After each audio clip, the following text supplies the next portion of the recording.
Первый вопрос повестки еженедельного совещания – обеспечение водоснабжением в летний период. В регионе с прошлой недели сохраняется аномально жаркая погода. Столбики термометра доходят до 40 градусов, что, конечно, отразилось на подаче воды.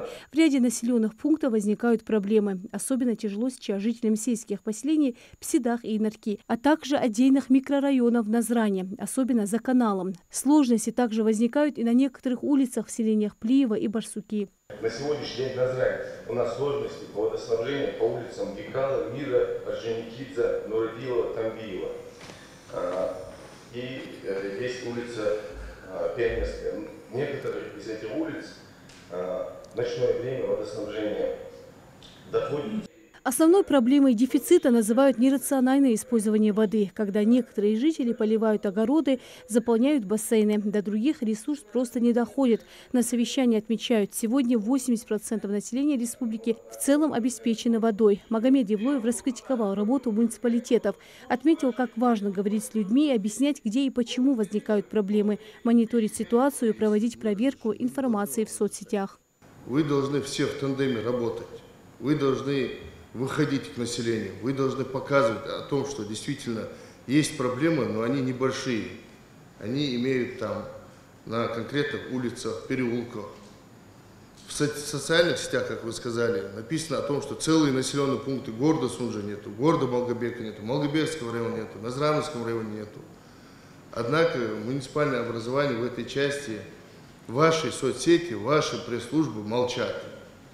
Соответственно, у той части населения, которая не знает эту информацию, они действительно верят той информации, которая поступает.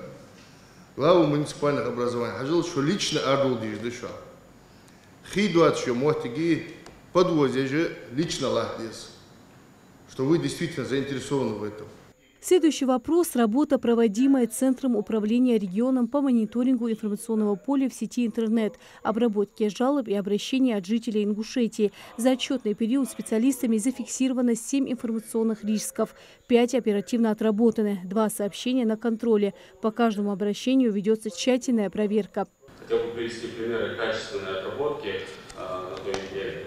8 июля жители улицы Победы города Назрань в социальных сетях оставили видеообращение, жалобу на сброс нечистот в канал, который идет по улице. Значит, ЦУР оперативно зафиксировал это обращение, подключили к решению проблемы администрацию города. По распоряжению главы Назрани Руслана Аздоева на место выехали специалисты, которые провели проверку и начали работать по устранению нарушений.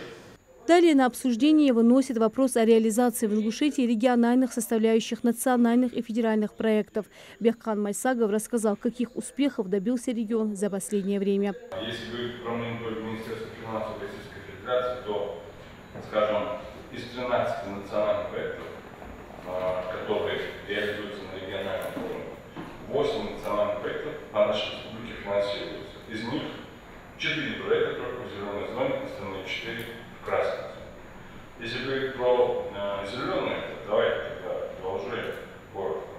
Продолжительная активная жизнь 57,9 у нас кассовое исполнение по республике, 45,8 по Российской Федерации. Здесь как бы такой отрыв значительный.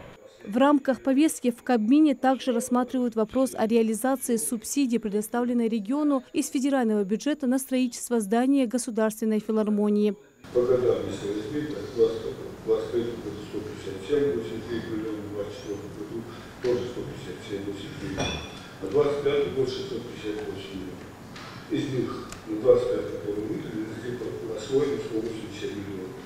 В рамках еженедельного совещания в правительстве также рассмотрели другие вопросы. Работа с обращениями граждан, реализация мероприятий по созданию кластеров за счет средств резервного фонда правительства России, ход проведения осенней призывной кампании и не только. По итогу отчета даны соответствующие поручения. Рина Сычоева, Сулейман Костоев, Магаз 24.